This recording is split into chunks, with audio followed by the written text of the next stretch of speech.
स्थापितं येन भूतले स्वयं रूप कदा मह्यं ददाति शपदान्तिकम् वन्देऽहं श्रीगुरो श्रीयुतपदकमलम् श्रीगुरुन् वैष्णवांश्च श्रीरूपं साग्रजातं सहगण रघुनाथान्वितं तं सजीवम्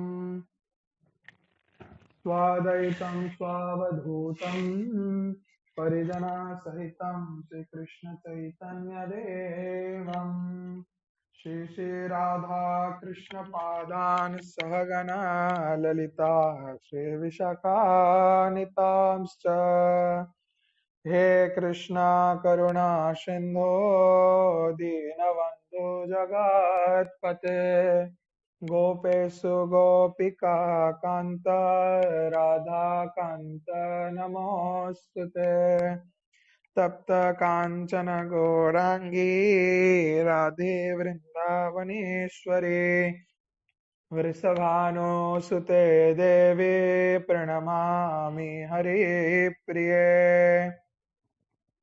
जय श्रीनाथचल निवासाय नित्याय परमात्मने बलभद्र सुभद्राभ्यां जगन्नाथाय ते नमः।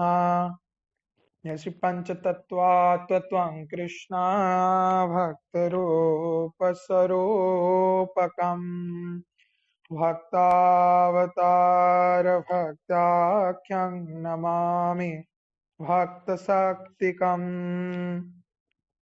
जय श्री कृष्ण चैतन्य प्रभु नित्यानंदा श्री अद्वैत गदाधर श्रीवासादि गौर भक्त वृंदा हरे कृष्ण कृष्ण कृष्ण हरे हरे हरे राम राम राम हरे हरे हरे कृष्णा। तो सभी को स्वागत है हमारे साप्ताहिक राज विद्या कोर्स में, जहां पिछले हफ्ते हम सभी पहले अध्याय श्रीमद् भागवत गीता का विषाद योग को कंप्लीट कर चुके हैं। तो आज हम श्रीमद् भागवत गीता के द्वितीय अध्याय अर्थात सांख्य योग से शुरुआत करने वाले हैं। तो थोड़ा हम बता दें कि पिछले चैप्टर में लास्ट वीक को हम लोग सुने थे कि भगवान श्री कृष्ण से अर्जुन अनुरोध किए कि कृपा करके हमको लेके चलिए उस युद्ध रणांगन के बीच में, जहां धर्म क्षेत्र, उस पवित्र कुरुक्षेत्र की भूमि में कौन मेरे साथ युद्ध करने के लिए उपस्थित है। तो उन सब से हम मिलना चाहते, देखना चाहते कौन कौन मेरे ऑपोजिशन पार्टी को सपोर्ट करने आए हैं। तो तब जब अर्जुन देखे अपने आत्मीय सज्जन परिजन सभी को दर्शन करके अर्जुन बहुत ही चिंतित रह गए और अर्जुन ने चिंता किया कि वो युद्ध नहीं करें। तो डर से वो थरथर करके कांपने लगे, पसीना हो गया चारों तरफ से, वो चिंता में पड़ गए, शोक विषादग्रस्त अवस्था में पहुंच गए। उनका शरीर थर थर करके कांपने लगा, हाथ से गांडीव गिर गया और वो कृष्ण से अनुरोध किए कि वो युद्ध नहीं करेंगे और व्यक्त किए अपना विषय, जहां पे क्यों उनको युद्ध नहीं करना चाहिए। तो इस बारे में बहुत ही विस्तारित रूप से हम पहले आप सभी को बता चुके हैं। तो अभी हम इस द्वितीय अध्याय सांख्य योग में सुनेंगे कि साक्षात भगवान अभी अर्जुन को कुछ उपदेश प्रदान करें। तो इस उपदेश प्रदान जो करेंगे, इसके पहले जो अवस्था था उसको संजय व्यक्त कर रहे हैं।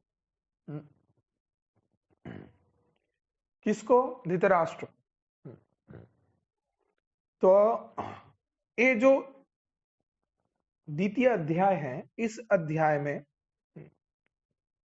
अर्जुन जो विषाद मग्न अवस्था में थे, जो युद्ध करने का संकल्प को त्याग किए थे, तो भगवान श्री कृष्ण उनको समझा रहे हैं इस अध्याय में कि आप मोहग्रस्त ना हो, इस मोह दंड के अंदर ना पड़ो। तो क्षत्रिय होने के नाते तुम्हारा स्वधर्म है युद्ध को करना, और ऐसे बोल के भगवान श्री कृष्ण उनको अनुप्राणित कर रहे हैं कि आप युद्ध करो। लेकिन अर्जुन इतने शोक में विमूढ़ हैं कि कौन सा कर्तव्य है, कौन सा अकर्तव्य है, इस ज्ञान को भूल गए हैं। तो उस स्वार्भिक पथ को निर्देश के लिए भगवान श्री कृष्ण के निकट आत्मसमर्पण कर दिया, और करके फिर बोलते हैं शिष्यस्ते हम स्वाधिमाम ताम प्रपन्नम, हम आपके शिष्य बन गए। अब अर्जुन मिथ्या देहात्व बुद्धि से मुक्त होके देह और आत्मा का पार्थ जो अंतर होता है दोनों के, इस तत्व को कृष्ण से समझेंगे और फिर जाके समझ पाएंगे कि जो जीव है एक जड़ देह के अंदर है, और जो समय काल के द्वारा क्या हो रहा है, परिवर्तित हो रहा है, जो परिवर्तनशील है और एक समय बाद ये नाश भी हो जाए। लेकिन इस देह के मध्यस्थ जो सूक्ष्म आत्मा है वो चिर नित्य है, अविनाशी है और जन्म मृत्यु हीन है। तो देह है जीर्ण, आत्मा एक जीर्ण वस्त्र को त्याग करके दूसरे वस्त्र को धारण करता है, अर्थात दूसरे देह को त्याग करता है। इस तत्व को इस अध्याय में समझाया गया। तो इसीलिए कोई अगर मरता है तो उसके देह के लिए शोक नहीं करना चाहिए, उस व्यक्ति के बारे में समझना है, अर्थात जो आत्मा है वो तो चला गया है। तो देहात्म बोध को त्याग करके आत्म तत्व ज्ञान को समझना, इस विषय को भगवान श्री कृष्ण अर्जुन को समझा रहे इस अध्याय में। और फिर कर्म विरत ना होके कर्म को करो, स्वधर्म को पालन करो, अपने कर्तव्य को करो और उसके फल को भगवान को अर्पण करो, ये भगवान बोल रहे हैं। तो जो स्वकाम कर्म है ये जड़ बंधन में हमको बांधता है। स्वकाम कर्म क्या होता है? अपने लिए कर्म को करना, सिर्फ अपने स्वार्थ के लिए करना, तो ये समस्या का कारण है। तो ऐसे स्व कर्म को करना नहीं है, स्वकाम कर्म क्या करना है, निष्काम कर्म करना है। तो जो धन ऐश्वर्य स्वर्ग लोक का जो भोग वासना है, इसको परित्याग करने के लिए कृष्ण बोल रहे हैं इस अध्याय। और भगवत प्रीति कैसे, भक्ति की सेवा के द्वारा कर्तव्य को पालन करके गुरु के अधीन रह के कृष्ण को प्राप्त किया जाता है, इस तत्व को, इस दिव्य ज्ञान को भी अर्जुन को प्रदान कर रहे हैं।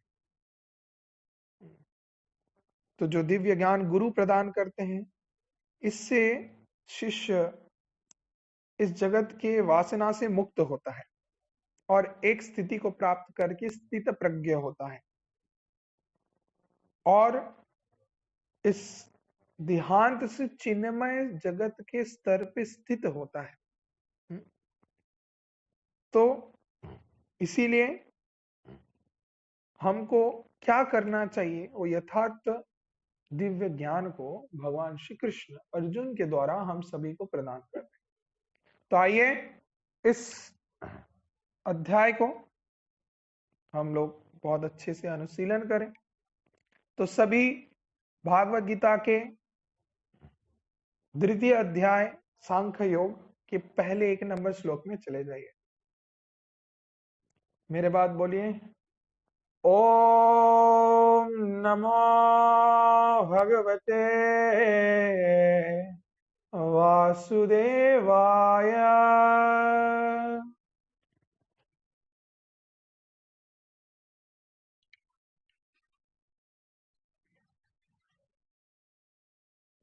ओम नमो भगवते वासुदेवाय।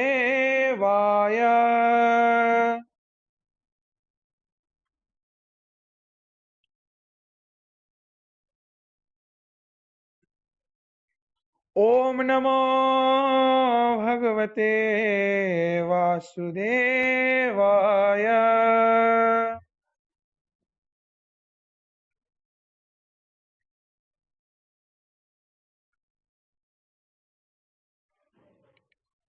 हरे कृष्णा। नारायणं नमस्कृतं नरं चैव नरोत्तमं देवीं सरस्वतीं व्यासं ततो जयमुदीरये नष्टप्रायेषु भद्रेषु नित्यं भागवत सेवया भगवती उत्तमं श्लोकैर्भक्तिर्भवति नष्टकी। कृष्णाय वासुदेवाय देवकी नंदनाय च नंदगोपकुमाराय गोविंदाय नमो नमः। हरे कृष्णा। तो सभी एक नंबर श्लोक देखिए। संजय उवाच तां तथा कृपयावृष्ट अश्रुपूर्णाकुलेक्षणम् विसीदन्तमिदं वाक्यं मुवाच मधुसूदना।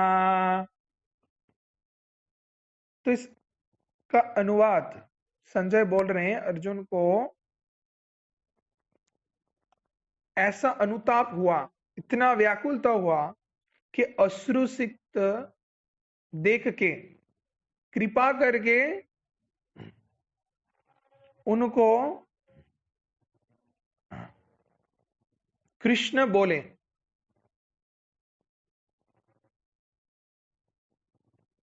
कि क्या अब कौन से विषय को कृष्ण अर्जुन को बोल रहे हैं, इसको संजय दर्शन कर पा रहा है और संजय धृतराष्ट्र को व्यक्त कर रहा है इस विषय को। तो फिर 2 नंबर श्लोक में जाइए। श्री भगवान उवाच कुत्वा क्वश्मालं वेदं विस्मे समुपस्थितम् अनार्ज जुष्टां सर्ग्यां कीर्ति करुमार्जना। तो भगवान उवाच, श्री भगवान उवाच, भगवान अभी बोल रहे हैं कि जहां पे इस घोर संकटमय अवस्था में क्या करना चाहिए, कौन सा सही है कौन सा गलत है, इसकी शिक्षा को भगवान प्रदान कर रहे हैं। और 3 नंबर श्लोक में क्लैवं मास्वागम पार्थ नैतक्तु युपपद्यते क्षुद्रं हृदय दौर्बल्यं त्याक्तो तृष्टो परन्तपा। तो अर्जुन को कृष्ण वत्सना कर रहे हैं इस 1 से 3 नंबर श्लोक में। क्या बोल रहे हैं कि अर्जुन ऐसे जो रो रहे हैं, कष्ट को शोक को प्राप्त किए हैं, तो इस शोकाकुल अवस्था को देख के कृष्ण का हृदय बहुत करुणा आया। देखिए जो 1 नंबर श्लोक है, क्या बताया गया है कि तंग तथा कृपया वृष्ट अश्रुपूर्णाकुलेक्षणम, अश्रुपूर्ण अवस्था में देख के क्या हुआ, विषिदंत मिदं वाक्यं मुवाच मधुसूदना। फिर कृष्ण बताए, अर्जुन को बता रहे हैं कि हे अर्जुन, हे मेरे प्रिय अर्जुन, तो तुम इस अवस्था में जो रो रहे हो, इस संकट के काल में अज्ञानता और शोक से पूर्ण हो चुके हैं, तो ये तुम्हारे लिए तुम्हारे जो यश है, ख्याति है, उसके लिए हानिकर होगा। तो तुम्हारा ऐसा अद्भुत आचरण करना सही नहीं है, ये तुमको शोभा नहीं देता। तो हे परंतप, तुम्हारे हृदय का ये जो दुर्बल भाव है, इसको त्याग करो और जाके आगे उठ के खड़े होके युद्ध करो। तो कृष्ण यहाँ पे इनकरेज कर रहे हैं। तो देखिए हमारे लाइफ में कैसा होता है, जहाँ पे जब जीवन में कुछ कठिन परिस्थितियां आते हैं, तो हम सभी क्या होते हैं, गुम हो जाते कहीं ना कहीं, समझ नहीं पाते कि क्या करना चाहिए, क्या करे ना करे। हाँ, अब अपना सेल्फ स्टीम हम लोग, हाँ, हार जाते हैं, हाँ, जीरो हो जाते हैं, पूरा कॉन्फिडेंस जीरो हो जाता है। अरे मेरे से नहीं होगा, कैसे होगा, कैसे हम करेंगे। तो बहुत चिंता में पड़ जाता है व्यक्ति। तब उनको ऐसा कोई व्यक्ति चाहिए। हाँ, अब चाहिए तो कौन, भगवान और भगवान की भक्ति, और कोई नहीं। इस जड़ जगत में जो भी बुद्धि देगा वो खुद समस्या में पड़ा है। अब उसका बुद्धि सुनेंगे तो काम में कुछ नहीं होगा। एकमात्र भक्ति है जो आपको बचा सकता है। तो आजकल मार्केट में एक नहीं, 1000 आपको मोटिवेशनल स्पीकर मिल जाएंगे। तो वो सब मोटिवेशनल स्पीकर्स को सुन के कोई फायदा नहीं है, जीरो, जीरो है, कोई फायदा नहीं है। क्योंकि जब तक ना आप भगवान के शरणागत होंगे, जो कि मालिक हैं, जो सब कुछ के नियंत्रण परम ईश्वर हैं। अब परम ईश्वर को जो मानते हैं, उनके अधीन जो है, उन शुद्ध भक्तों के चरण को आश्रित होंगे, तब तक इस जगत में कुछ नहीं होगा। तो हालांकि वास्तव अवस्था ऐसा है कि जो लोग ऐसे मोटिवेशनल टॉक्स भी देते हैं, उनके जीवन में भी जितने भी समस्या आते हैं, तो वो ढूंढते हैं किसका सहारा ले। तो अभी हम अगर अपना पर्सनल एक्सपीरियंस आपको बताएं, तो मेरे पास अभी 3 जन है, 3 जन मोटिवेशनल स्पीकर है। तो वो लोग जुड़े हुए हैं, वो लोग आप लोगों के साथ क्लासेस करते हैं। हालांकि बाहर वो लोग बहुत पॉपुलर है, यूट्यूब में भी बहुत पॉपुलर है। सब उनसे मोटिवेशन लेते हैं और वो मेरे से मोटिवेशन लेता है। कैसे, कृष्ण का जो ज्ञान है भागवत गीता में दिया हुआ है, इसको सुन के हाँ, और हम उसको सिखाएं कि तुम जो मोटिवेशनल टॉक देगा, तो वहां पे कृष्ण के इस उपदेश को ही प्रदान करना है, ना कि तुम्हारा मंद बुद्धि। क्योंकि तुम देखो कि तुम जो बुद्धि को लगा के लोगों को सोल्यूशन देते, तो उसका काम नहीं हो रहा है, क्योंकि तुम खुद फ्रस्ट्रेटेड है। और भक्तों को देखो, भक्तों को दूसरे को मोटिवेट करने का कुछ है ही नहीं। हाँ, वो सदा सर्वदा कृष्ण के चरण में निश्चित रूप से शांत से एकदम आश्रित है, और कृष्ण के कृपा से वो लोग हर क्षण में, हर अवस्था में मोटिवेटेड रहते हैं, हर कठिनाइयों को पार कर जाते हैं, क्योंकि कृष्ण उनके साथ है। ददामी बुद्धि योगम तम तेने माम उपयांति ते, भगवान रक्षा कर रहे हैं। तो इसीलिए अर्जुन का जो यहाँ पे अवस्था है, क्या है, अर्जुन अपने देहत्व बुद्धि को काम में लगा रहा है। अर्थात खुद को सोच रहा है कि आई एम अ पर्सनैलिटी, मेरे में इतने सारे स्किल्स है, अरे मेरे से नहीं होगा, अरे हम नहीं कर सकते, इतना सोच के अर्जुन शोक में पड़ गया। अब कृष्ण उसको इस शोकाकुल अवस्था से बाहर निकाल रहे हैं, अपने दिव्य ज्ञान को प्रदान करके। और ये भी ऐसा ही एक सिचुएशन है, एक मोटिवेशनल स्पीकर कौन है, the supreme personality of God है, साक्षात कृष्ण। तो कृष्ण की कृपा से गुरु भी हमारे जीवन में आते हैं। तो गुरु ही एकमात्र व्यक्ति है जो आपको सही मार्ग दिखा के आगे लेके जाएगा, और कोई नहीं। और कोई भी हमारे जीवन में नहीं है जिनको देख के फॉलो करके हमारे लाइफ का कुछ होगा। कोई नहीं है, किसी को भी देख के कुछ नहीं होने वाला, एकमात्र गुरु ही है जिनके कृपा से कुछ होगा। पांकुलम जयतेम गिरिम यत् कृपातमहम वंदे परमानंद माधवम। हाँ, श्री गुरु दीन तारिणम, दीन को तारण करने वाले हैं गुरुदेव, और कोई। तो कृष्ण यहाँ पे गुरु के रूप में और अर्जुन शिष्य के रूप में वार्तालाप कर रहे हैं। तो जैसे इस जड़ जगत के लोग विषय के प्रति आसक्त रह के अपने मंद बुद्धि के द्वारा परिचालित होते हैं, उस अनुसार अर्जुन भी यहाँ पे परिचालित हो रहे हैं। अब कृष्ण उनको दिव्य ज्ञान को प्रदान कर रहे हैं, जिसके द्वारा उनका जो देहात्य बुद्धि है उसको नाश करने का प्रयास कर रहे हैं। तो 1 से 3 नंबर श्लोक में भगवान सिर्फ अर्जुन को बताया कि ये तुम्हारे लिए ऐसा आचरण करना सही नहीं है। तुम एक आर्य हो, तुम एक क्षत्रिय हो, तो तुम्हारे लिए स्वधर्म युद्ध ही करना है। तो तुम अगर कापुरुष जैसे आचरण करोगे और ऐसे बोलोगे तो कैसे होगा। तो देखिए यहाँ पे श्री कृष्ण को देखिए किस नाम से पुकारा गया है। 1 नंबर श्लोक में देखिए सभी, 1 नंबर श्लोक में जहां पे संजय बोल रहे हैं, व्यक्त कर रहे हैं। अब संजय व्यक्त कर रहे हैं, किस नाम से उच्चारण करिए, कृष्ण बोले। क्या बोले, कृष्ण बोले, कृष्ण बोल के नहीं बोल रहे, क्या बोल रहे हैं, श्री भगवान उवाच, श्री भगवान उवाच। कौन है, श्री भगवान है, कृष्ण नहीं है, श्री भगवान, वो भगवान है। कौन है, वो भगवान है।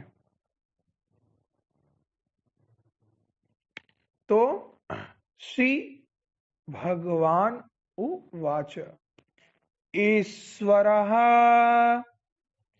परमा कृष्ण सच्चिदानंद विग्रह अनादिर आदि गोविंद सर्व कारण्य कारणम। समग्र ऐश्वर्य पूर्ण रूप से है, समग्र वीर्य संपूर्ण रूप से, समग्र यश संपूर्ण रूप से, समग्र श्री संपूर्ण रूप से, समग्र ज्ञान संपूर्ण रूप से है, समग्र वैराग्य संपूर्ण रूप से वर्तमान है, जिसके कारण परम पुरुष श्री कृष्ण को यहाँ पे भगवान बोला गया है। तो इस जगत में हो सकता है कोई सुंदर दिखने में, लेकिन इसका अर्थ ये नहीं है कि वो बहुत बुद्धिमान हो। कोई हो सकता है बहुत पहलवान है, इसका अर्थ ये नहीं है कि वो बुद्धिमान हो। कोई बुद्धिमान हो सकता है, इसका अर्थ ये नहीं है कि वो बहुत शक्तिमान हो, बहुत धनवान हो। कोई बहुत धनवान है, इसका अर्थ ये नहीं है कि बहुत रूपवान हो। कोई बहुत गुणवान हो सकता है, इसका अर्थ नहीं है कि वो शक्तिमान हो, धनवान भी हो। तो सबके अंदर कुछ ना कुछ लक्षण दिखाई देते हैं, लेकिन संपूर्ण रूप से सभी श्रेष्ठ गुण उपस्थित नहीं है। किसी का जस बहुत ज्यादा हो सकता है, लेकिन उसके अंदर श्री नहीं है। किसी का ज्ञान ज्यादा हो सकता है, लेकिन उसके अंदर वैराग्य नहीं है। किसी के पास यश बहुत ज्यादा हो सकता है, लेकिन उसके पास ज्ञान नहीं है। तो ऐसे इस जगत में कुछ ना कुछ चीज का कमी सभी के अंदर हम देख सकते हैं। लेकिन एकमात्र परम ब्रह्म भगवान श्री कृष्ण, उनके अंदर सभी ये 6 गुण सर ऐश्वर्य पूर्ण रूप से है, जिसके कारण ही कृष्ण भगवान है और बाकी सभी उनके भृत्य दास अंश कला आदि हैं, सब देवी देवताएं, और हम सब जीव उनके तटस्थ शक्तियां हैं। तो परम ब्रह्म भगवान उवाच, भगवान इसलिए बोला गया, जिसको श्रील प्रभुपाद यहाँ पे तात्पर्य में बोल रहे हैं, जिसको श्रील व्यासदेव के पिता पराशर मुनि प्रामाणिक रूप से शास्त्र में वर्णन करके गए हैं। भगवान कथा का अर्थ क्या है और क्यों कृष्ण को ही भगवान बोला जाता है। तो ये प्रश्न आपसे कोई भी पूछ सकता है कि कृष्ण को आप लोग क्यों भगवान बोलते हैं? आप कृष्ण के भक्त हैं इसीलिए कृष्ण को भगवान बोल रहे हैं। हम माता रानी जगदम्बा का पूजा करते हैं तो जगदम्बा ही भगवान है। हम शिव जी के भक्त हैं तो शिव भगवान है।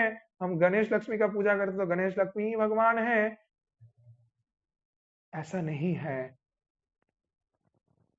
भगवान कौन है जानना है तो शास्त्र के ज्ञान के द्वारा, गुरु के कृपा के द्वारा हम जान सकते हैं।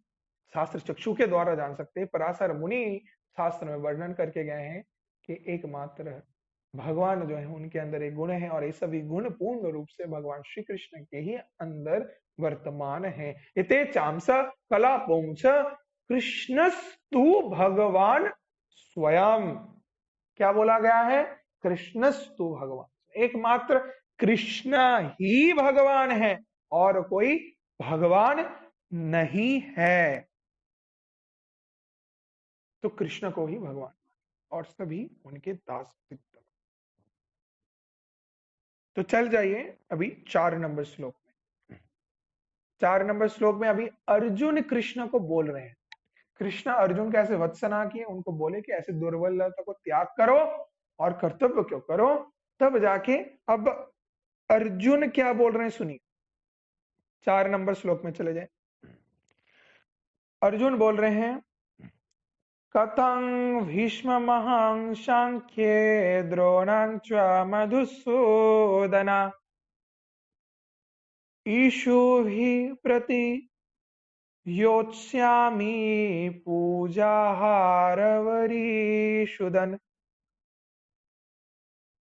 इसका अनुवाद एक जन पढ़िए।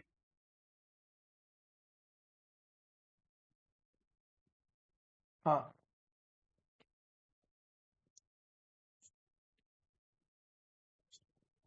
बोलो।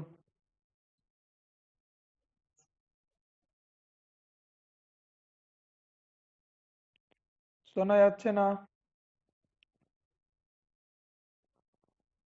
অন্য কেউ পড়ুন। হরি বল।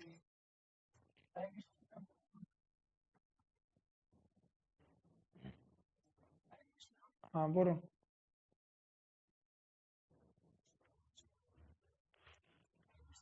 হরি বল শুনতে পাচ্ছেন?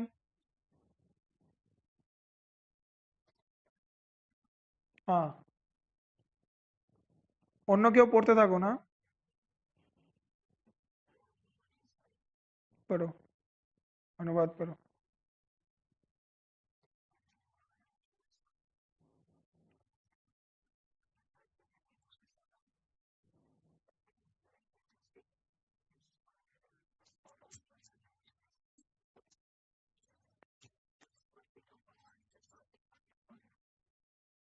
हम्म। फिर 5 नंबर श्लोक का पढ़िए अनुवाद।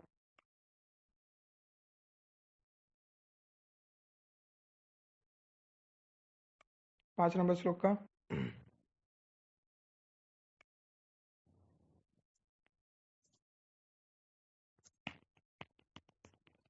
हरि बोल। हाँ फास्ट फास्ट जल्दी पढ़ते रहो। अच्छा दूसरा कोई पढ़ो, दूसरा कोई पढ़ो, दूसरा कोई पढ़ो जल्दी। अंकित।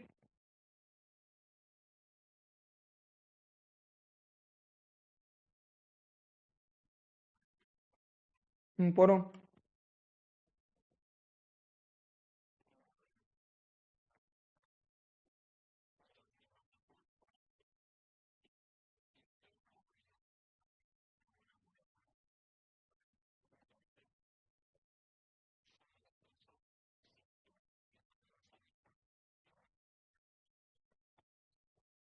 हम्म, 6 नंबर पढ़ो एक जन।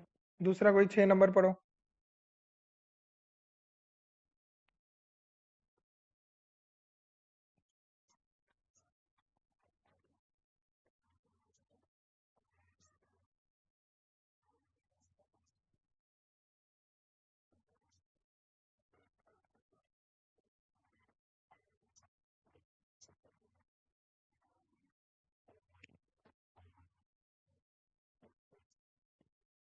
7 नंबर पढ़ो एक जन।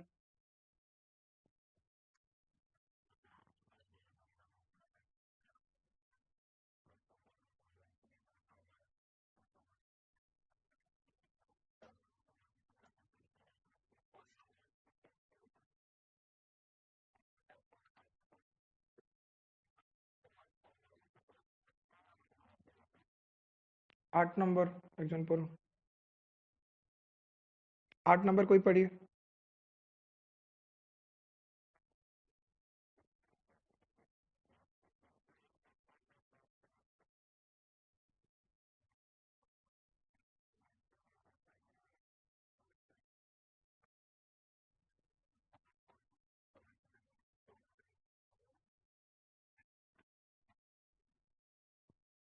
ओके, 9 नंबर पढ़ो अंकित।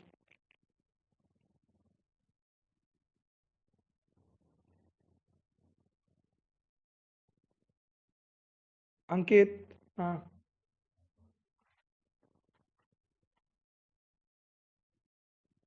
9 नंबर कोई पढ़िए जल्दी।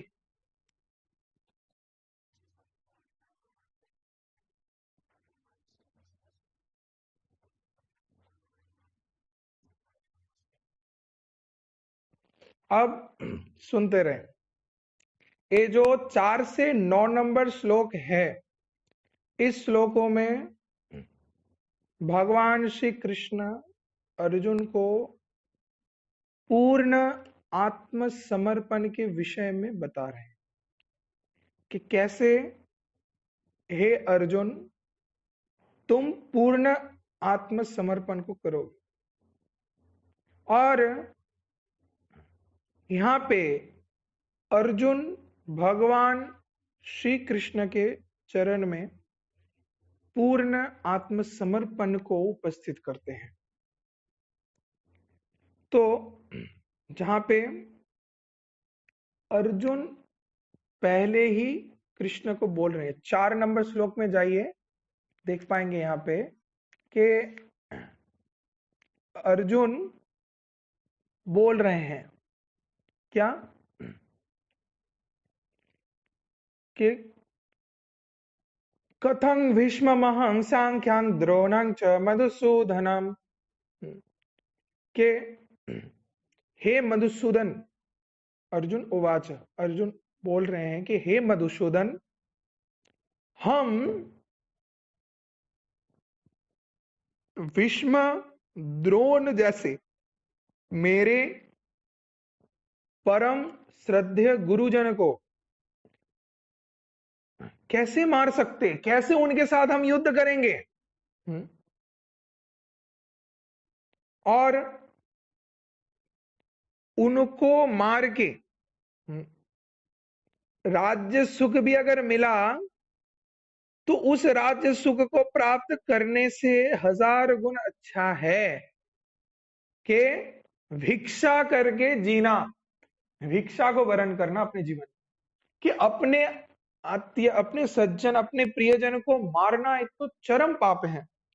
और इसको हम कैसे कर सकते हैं? इससे तो श्रेष्ठ होगा कि हम जाके भिक्षा करें और भिक्षावृत्ति करने के द्वारा हम अपने जीवन को अतिवाहित करें, तब ये बहुत अच्छा होगा। ऐसा चाह रहे। अब वो और भी बोले कि हे कृष्णा, हम समझ नहीं पा रहे हैं कि इस युद्ध में जीतना या फिर हारना कौन सा श्रेष्ठ होगा। हम संपूर्ण रूप से किंग कर्तव्य विमूढ़ हो गए हैं। अर्थात क्या इस कथा करते हैं, किंग कर्तव्य विमूढ़ के क्या कर्तव्य है क्या अकर्तव्य है, हम दोनों ही भूल गए। क्या करना चाहिए क्या नहीं करना चाहिए कुछ समझ नहीं पा रहे। तो कृपा करके हमको बोलिए कि इस समय हमको क्या करना है। कृपा करके हमको बताइए, हम नहीं जानते हैं। तो हे कृष्ण, अभी हम आपके शरणागत हो रहे हैं और दया करके आप हमको ज्ञान प्रदान कीजिए। तो देखिए, चले जाइए 7 नंबर श्लोक में। 7 नंबर श्लोक बहुत ही इंपॉर्टेंट श्लोक है। कार्पण्य दोषो प्रहुत स्वभावा पिच्छामि तं धर्म सम्मूर्छिता यश्रेयसा निश्चितं ब्रूहि तन्मे शिष्वस्तेऽहं स्वाधिमां त्वां प्रपन्याम्। तो इस श्लोक में बोल रहे हैं अर्जुन के कार्पण्य दोष के कारण, अर्थात कृपणता, इस दोष के कारण एक दुर्बल प्रभाव मेरे अंदर आ चुका है, जिसके कारण हम किंग कर्तव्य विमूढ़ हो चुके हैं। तो अभी कौन सा मेरा कर्तव्य है, इसमें हम विभ्रांत हो गए हैं, समझ नहीं पा रहे हैं, जिसके कारण ही हम आपको पूछ रहे हैं कि इस समय मेरे लिए सबसे श्रेय सही क्या करना चाहिए। तो अभी हम आपके शिष्यत्व को ग्रहण करते हैं, अर्थात हम आपके शिष्य बन गए और दया करके आप अभी हम को, जो हम आपके चरण में शरणागत हो चुके हैं, हमको निर्देश प्रदान कीजिए, सही मार्ग प्रदान कीजिए। तो फिर ये जो 8 नंबर श्लोक है वहां पे बता रहे हैं कि ये जो शोक है, इस शोक मेरे इंद्रियों को दुर्बल कर दे रहा है। तो इसको कैसे हम दूर करें, इसका रास्ता हमको नहीं मिल रहा है। तो अभी श्लोक नंबर 9 में जहां पे संजय बोल रहे हैं कि ऐसे विषय को जब गुड़ाकेश अर्जुन ऋषिकेश को बोले, अर्थात कृष्ण को बोले कि हम युद्ध नहीं करेंगे, तो इसको सुन के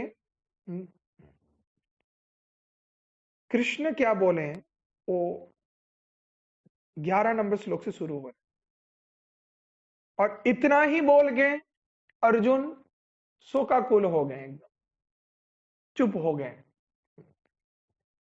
तो दुखी अवस्था में जैसा होता है, व्यक्ति कम बात करता है, दुखी हो जाता है, शोक में पड़ जाता है और पढ़ के चुप हो जाता है। तो ऐसे चुप हो गया कौन, कौन हो गया, अर्जुन। तो फिर देखिए 10 नंबर श्लोक, 10 नंबर श्लोक से शुरू हो रहा है कि तमुवाच ऋषिकेश प्रहसन्नेव भारत सेनयोरुभयोर् मध्ये विषीदन्तमिदं वच। तो यहाँ पे कि हे भारत वंशीय धृतराष्ट्र, इस समय अर्जुन की इस बात को सुन के तो विषादग्रस्त अर्जुन को दर्शन करके कृष्ण क्या किए, थोड़ा हंसे। कृष्ण कौन है, परम ब्रह्म भगवान है, वो सभी जीवों के दुख दर्द क्लेश सभी अवस्था को समझते हैं। तो इसके कारण कृष्ण हल्के से हंसे। अब हंस के कृष्ण बताए, ठीक है। अब वो बोलना शुरू हो रहा है। फिर देखिए 11 नंबर श्लोक, श्री भगवान उवाच असोच्यान्यानवंशोच्य तं प्रज्ञावादश्च भाससे गतासून गतासूच्यं नानुशोचित पंडिता। 11 नंबर श्लोक में परमेश्वर भगवान बोल रहे हैं। अब हम चाहते हैं कोई इसको पढ़े, एक जन अनुवाद को पढ़िए बहुत सुंदर तरीके से, हाँ अच्छे से कोई साफ करके पढ़िए इसको।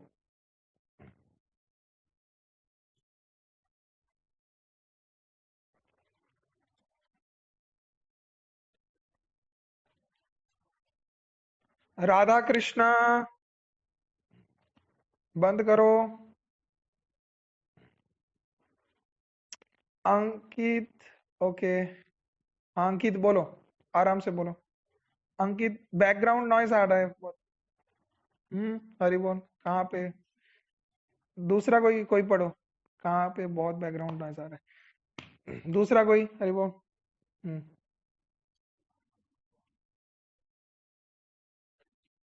हाँ पढ़ो।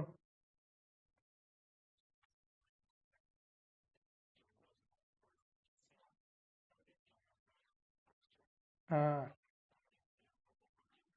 हरि बोल।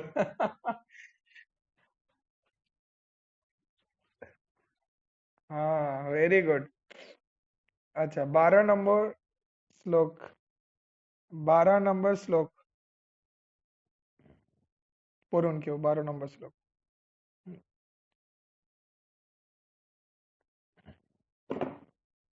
हाँ 12 नंबर श्लोक का अनुवाद कोई पढ़िए।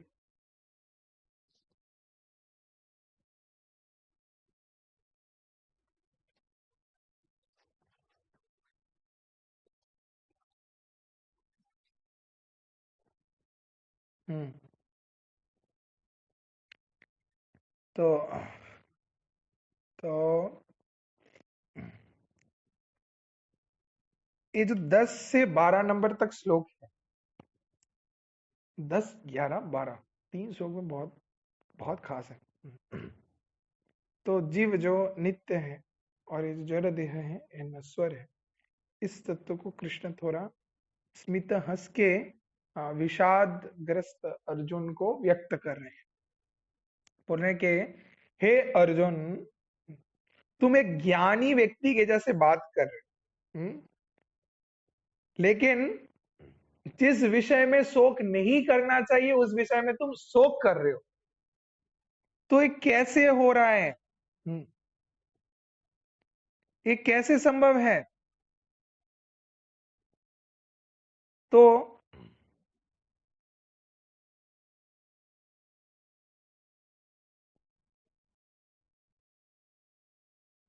कि आचरण तो तुम ज्ञानी व्यक्ति के जैसे कर, बात तो बहुत बोल रहे हो कि अपने आत्मीय सज्जन को नहीं मारना चाहिए, ऐसे कर्म को नहीं करना चाहिए, इससे भिक्षावृत्ति करना चाहिए, ये तो बहुत ज्ञान का अच्छा बात है। लेकिन अद्भुत विषय यहाँ पे है कि जहां पे तुमको शोक नहीं करना चाहिए उस उधर तुम शोक कर रहे हो। ये क्यों कर रहे हो? तो इस जगत में भी हम देखते हैं ना, ऐसे कंपनी के बड़े सीईओ हैं, तो सीईओ के एकदम बहुत ज्ञान मार रहे हैं। कोई इस जगत में कहीं पे एचआर है, हाँ, पीडब्ल्यूडी है, हाँ, आईएएस है, हाँ, आईपीएस है, एमबीबीएस है, सब बड़े बड़े पोस्ट, बड़े बड़े जगह, बड़े बड़े फेम लेके बड़े बड़े लेक्चर्स मारते हैं। लेकिन जीवन के आ, असली समस्या जन्म मृत्यु जरा व्याधि, इसके तत्वों के बारे में कुछ नहीं। तो बड़े बड़े तो कथा बहुत कुछ बोलते हैं, लोग बहुत लेक्चर मारते हैं, लेकिन सही चीज में वहां पे ये लोग जीरो है। इसके लिए इनके पास सरेंडर नहीं करना चाहिए। इसके लिए इनके पास सरेंडर हमको नहीं करना चाहिए। हमको सरेंडर करना है तो किससे करना है? हमको भक्तों के चरण में सर, खुद का शरणागति भक्तों के चरण में आना चाहिए, बाकियों के प्रति नहीं।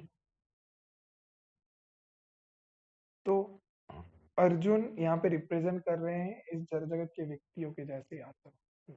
आके बहुत कुछ बोलते हैं, ये है मेरे पास, वो है, मेरे पर, मेरे पास घर है, मेरे पास बैंक बैलेंस है, मेरे पास गाड़ी है, हाँ, मेरे पास ये है वो है, तेरे पास क्या है? ऐसा।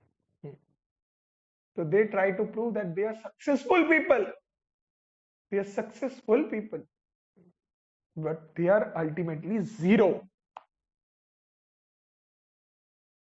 because what guru gives the transcendental knowledge, in front of that they are the tiny little creations, and they don't know anything.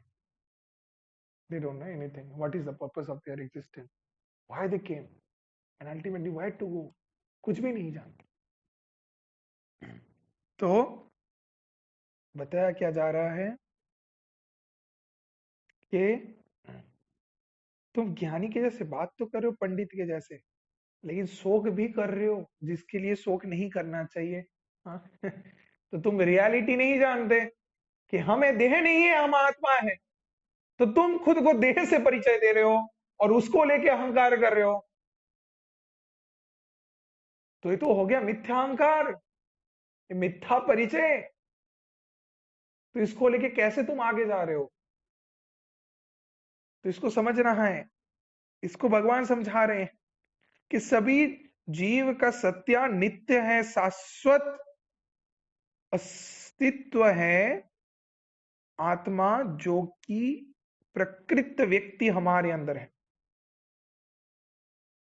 कि ऐसा अतीत में कोई समय नहीं था जहां पे हम नहीं थे, तुम नहीं थे और ये राजा गण उपस्थित नहीं थे, और ना कि भविष्य में ऐसा कोई समय आएगा जहां पे तुम, हम और ये उपस्थित सभी राजा नहीं रहेंगे। तो सब रहेंगे, सब अवस्था रहेगा। तो तुम अपने अस्तित्व को जानो कि तुम कौन हो। तुम भगवान श्री कृष्ण के नित्य सेवक हो। हम सभी भगवान श्री कृष्ण के नित्य सेवक हैं। तो हमारा जो आत्मा है वो नित्य है, सनातन है, जो उनसे आया हुआ है। और जो देह को लेके हम इतना चिंता करते हैं, ये देह एक समय के बाद विनाश हो जाएगा, इसका कुछ नहीं रहेगा, तो इसको लेके शोक मत करो। और इसको लेके शोक करके जो तुम युद्ध नहीं करना चाह रहे हो, ये तुम्हारा जागतिक मूर्खता है। जो तुम देहात्म बोध के अंदर हो, तो ये अविद्या तुमको युद्ध करने नहीं दे रहा है। तो हे अर्जुन, इससे बाहर आओ, इससे तुम बाहर आओ। और इसको ही भगवान और भी विस्तारित रूप से 13 नंबर श्लोक से वर्णन करना शुरू कर रहे हैं। 12 नंबर जो श्लोक है बहुत ही इंपॉर्टेंट श्लोक है। नते वाहंग जातु नासं नंग तंग नेमे जनाधिपा न चैनम क्लेश भविष्यामो सर्वे वयमत परम। तो this is very very important श्लोक। इसको आप लोग याद करके रखना, इसका अनुवाद भी। तो 13 नंबर श्लोक में जाते हैं। 13 नंबर श्लोक भी वेरी वेरी इंपॉर्टेंट श्लोक है। तो 13 नंबर श्लोक को हम चाहेंगे कि आप लोग मेरे बाद रिसाइड करें। बहुत ही धीरे सब बोलिएगा, जोर से नहीं। 13 नंबर श्लोक में चले जाए। देहिनोऽस्मिन् यथा देहे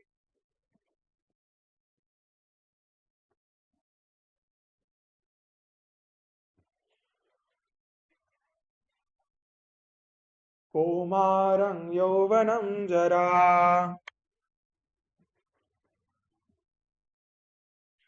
तथा देहांतर प्राप्तिर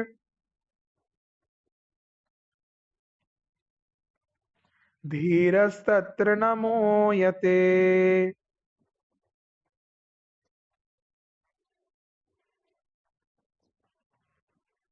ओके।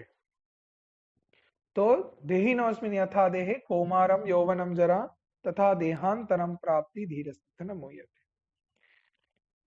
तो इसका अनुवाद एक जन पढ़िए।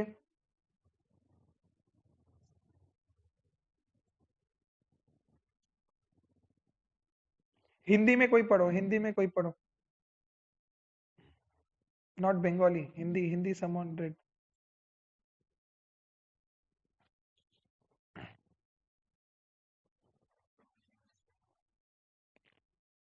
पढ़ो।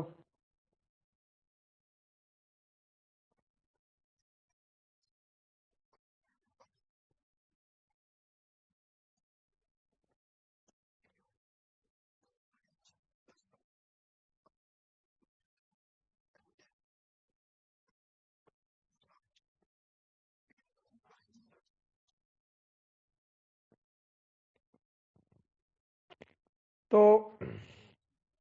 यहाँ पे बताया जा रहा है इस श्लोक में क्या कि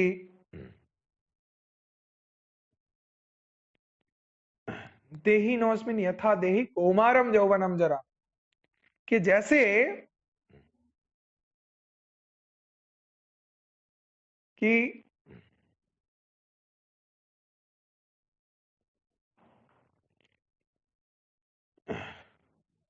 एक देह इसका परिवर्तन होता है धीरे धीरे, एक कौमार से यौवन, यौवन से जरा अवस्था को प्राप्त करता है, ऐसे इसका रूप परिवर्तन होता है।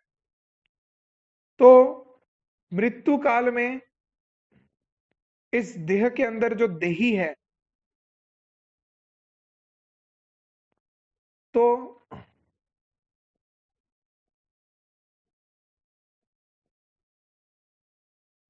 वो निकल जाता है।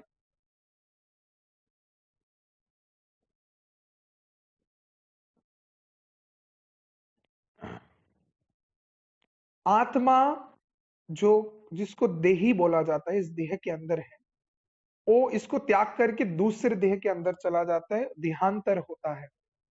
तथा देहांतरम प्राप्ति धीरज तत्ते न मोहयति। तो ऐसे देह का अंतर होते रहता है। तो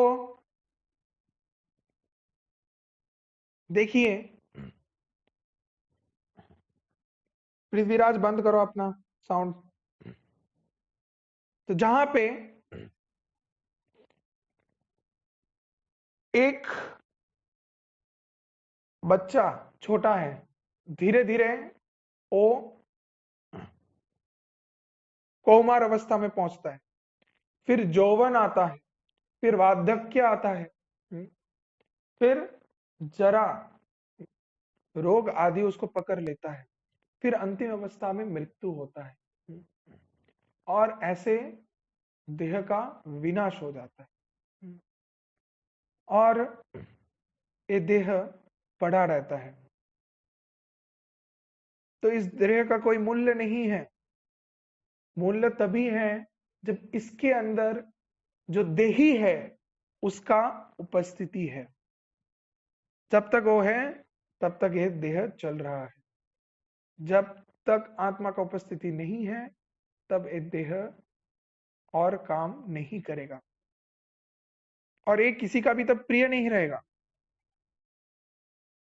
तो ये जो जड़ देह है ये हर क्षण परिवर्तनशील है, परिवर्तित होते रह रहा है। आज शिशु है, कल युवक होगा, फिर वृद्ध होगा। लेकिन इस देह का परिवर्तन होने से अंदर का जो व्यक्ति है उसका परिवर्तन नहीं होगा। वो व्यक्ति कौन है? वो व्यक्ति है, देह नहीं है। अगर हम किसी का नाम बोलते हैं आदित्य, तो आदित्य बोलने से उसका दैहिक परिचय मतलब वो देह नहीं है, उसके अंदर जो व्यक्ति है वो आदित्य है, उसको परिचित कर रहे हैं हम। बाह्यिक दृष्टि से इस नाम से बुलाने से शायद वो आएगा, वो काम तो करेगा, लेकिन अगर वो मर जाए तो हम क्या बोलेंगे? आदित्य हम सभी को छोड़ के चला गया, लेकिन उसका देह तो गया। कौन गया? आत्मा। तो ये जो बोलते हैं हम लोग, नानी चली गई, नाना चला गया, अरे सबका तो देह सामने ही पड़ा हुआ है, चला कौन गया है? तो हम अज्ञानतावश कहीं ना कहीं हम लोग जानते हैं कि हम किसको रिलेट कर रहे हैं, किसको बोलना चाह रहे हैं। वो कौन है? वो तो हम उस व्यक्ति को बोलना चाह रहे हैं, अर्थात देह के अंदर जो देही है उनको इंडिकेट कर रहे हैं। समझ रहे हैं? तो वो सबसे जरूरी है, उसको हमको अच्छे से समझना है। तथा देहांतरम प्राप्ति, तो जो ज्ञानी व्यक्ति है तो कभी भी इस देह के लिए शोक नहीं करेगा, क्योंकि इस देह को तो त्याग करना ही पड़ेगा और इससे फिर जाके आगे निकल भी जाना। 14 नंबर श्लोक में जाइए, ये भी बहुत ही इंपॉर्टेंट श्लोक है। तो हम चाहते थे कि आप सभी इस श्लोकों को मेरे साथ उच्चारण करें, लेकिन कहीं पे अगर डिस्टरबेंस हो तो आप लोग पर्सनली इसको प्रैक्टिस कर सकते हैं। हाँ, ये सब श्लोकों को बहुत प्रैक्टिस करेंगे इसको याद रखने का। वेरी वेरी इंपॉर्टेंट श्लोक। हाँ, तो आप सभी को पढ़ना चाहिए। हाँ, बहुत अच्छे से इसको प्रैक्टिस करना चाहिए। तो हम बताते हैं 14 नंबर जो श्लोक है, मात्रा स्पर्शास्तु कौन्तेया शीतोष्णो सुख दुःखदा आगमापायिनो नित्यं सांस्थितिताक्ष भारता। के हे कौन्तेय,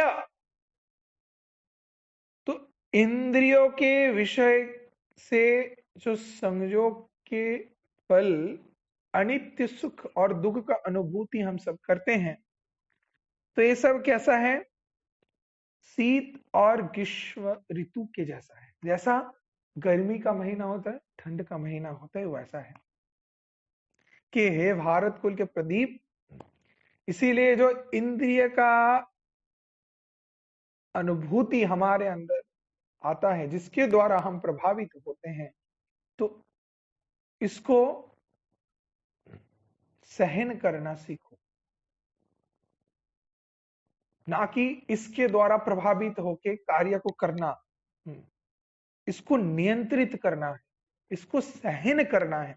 कैसे करेंगे उसका फॉर्मूला भगवान इस 14 और 15 नंबर श्लोक में दे रहे हैं। 15 नंबर श्लोक में चले जाएं। जांघेना व्यथयन्ते पुरुषं पुरुषर्षभा सम दुःखं सुखं धीरं सोऽहमृता त्वया कल्पते। कि हे पुरुष श्रेष्ठ अर्जुन, जो ज्ञानी व्यक्ति इस सुख और दुख को समान ज्ञान करता है, शीत और उष्ण इस द्वंद्व को के अंदर नहीं पड़ता है, इसमें विचलित नहीं होता है, दोनों को एक मान के चलता है, तो वही व्यक्ति मुक्ति लाभ करने का प्रकृत अधिकारी है। कि इसको समझो अच्छे से, क्या कि अगर आपके इंद्रियों के दास हैं, आपके इंद्रियां आपको परिचालित कर रही हैं, तब तो समस्या है। तब इस जीवन में जो सुख आएंगे दुख आएंगे, सब में ही आप प्रभावित हो जाओगे। दुख से ज्यादा दुखी, सुख से बहुत ज्यादा खुशी, और इस द्वंद्व से व्यक्ति हर समय प्रभावित होके शोकाकुल अवस्था को, विषादग्रस्त अवस्था को प्राप्त करता है। तो इसीलिए जो ज्ञानी व्यक्ति है वो समदर्शी है, वो सुख और दुख को समान के रूप से देखता है। उसके पास दुख और सुख के अंदर कोई अंतर नहीं है। उसके जीवन में दुख भी आए तो चलेगा, सुख भी आए भी तो चलेगा। सुख हो तो ठीक है, नहीं हो तब भी ठीक है। दुख आए ठीक है, दुख ना हो फिर भी ठीक है। लेकिन हम लोग कैसे हैं, प्रकृत ज्ञानी नहीं है, जिसके कारण जीवन में इतने सारे समस्याएं हैं। हम सिर्फ चाहते हैं सुख, और दुख जीवन में नहीं चाहते। कि दुख ना हो, हम दुखी नहीं होंगे, सिर्फ और सिर्फ सुखी होना चाहते हैं। सुख कहां मिलेगा, स्त्री को भोग करके। सुख कहां मिलेगा, दारू पी के। सुख कहां मिलेगा, दूसरे के धन को लूट करके। सुख कहां मिलेगा, दूसरे का बुरा करके, सर्वनाश करके, सत्यानाश करके। समाज का खराब करेंगे, लोगों का सर्वनाश करेंगे, मंद बुद्धि को धारण करके रखेंगे, असद संग को प्राप्त करेंगे।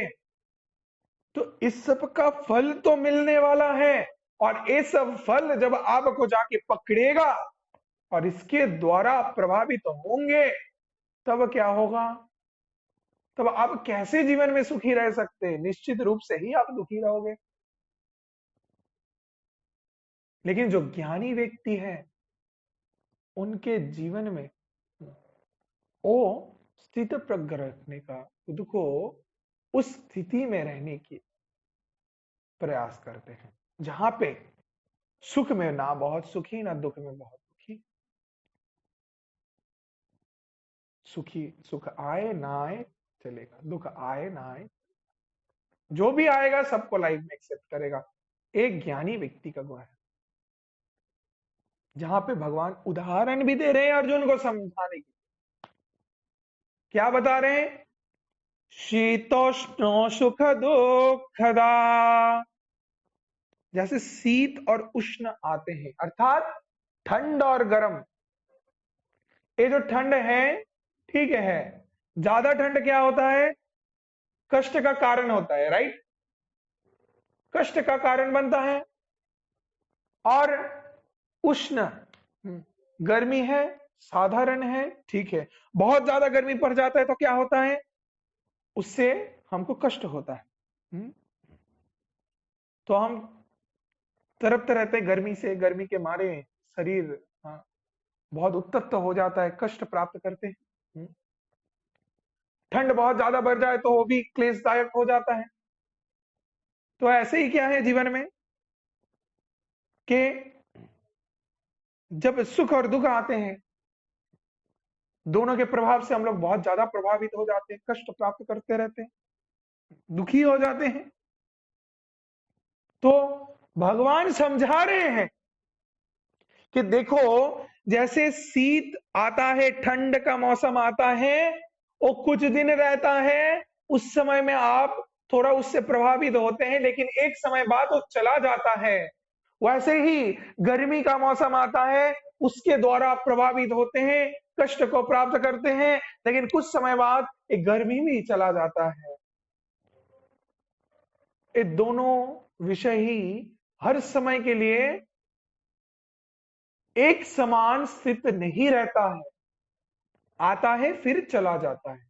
तो ऐसे ही हमारे जीवन में भी सुख आएंगे, चले जाएंगे, दुख आएंगे, चले जाएंगे। कोई भी एक विषय पूर्ण रूप से स्थित नहीं रह सकता। इसको अर्जुन तुम समझ लो, जो कि ज्ञानी व्यक्ति समझता है। तो अगर तुम प्रकृत रूप से ज्ञानी हो, तब तुम इस सुख और दुख को समान मानो, और ये जो शीत और उष्ण है, दोनों के अंदर कोई द्वंद्व को मत समझो। इसको एक मान के, समान मान के, इससे विचलित ना होके आगे बढ़ो। तब जाके तुम प्रकृत रूप से मुक्ति को प्राप्त करने का अधिकारी बनोगे। तो इसको भगवान श्री कृष्ण अर्जुन को समझाए। हरे कृष्णा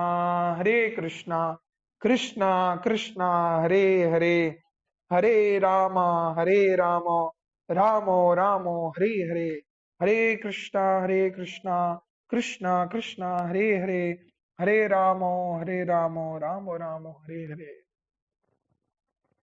तो भगवान श्री कृष्ण यहाँ पे अर्जुन को देहांत तत्व के बारे में व्यक्त किए और समझाएं कि कैसे हम जीवन में सुख और दुख दोनों कठिन परिस्थितियों से आगे बढ़े, और क्यों अर्जुन को शोक नहीं करना चाहिए और युद्ध के लिए आगे बढ़ना चाहिए।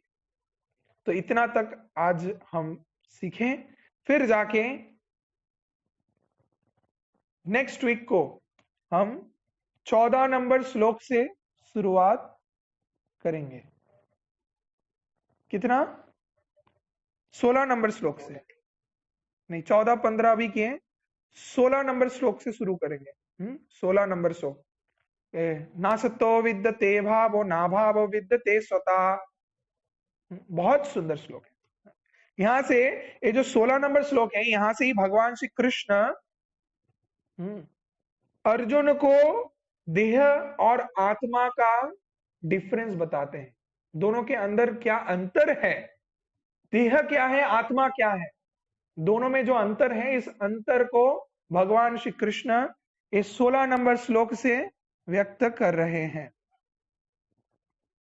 तो नेक्स्ट वीक को हम इसी समय ऐसे ही शनिवार के राज विद्या के कोर्स में आप सभी को व्यक्त करने वाले हैं। द्वितीय अध्याय सांख्य योग में 16 नंबर श्लोक से देह और आत्मा का पार्थक्य जो भगवान श्री कृष्ण अर्जुन को बताते हैं, इससे हम फिर से अपने इस राज विद्या के ज्ञान को, शिक्षा को ग्रहण करना शुरुआत करेंगे। तो आज के लिए इतना ही। तो आप सभी को बहुत धन्यवाद। हरे कृष्णा।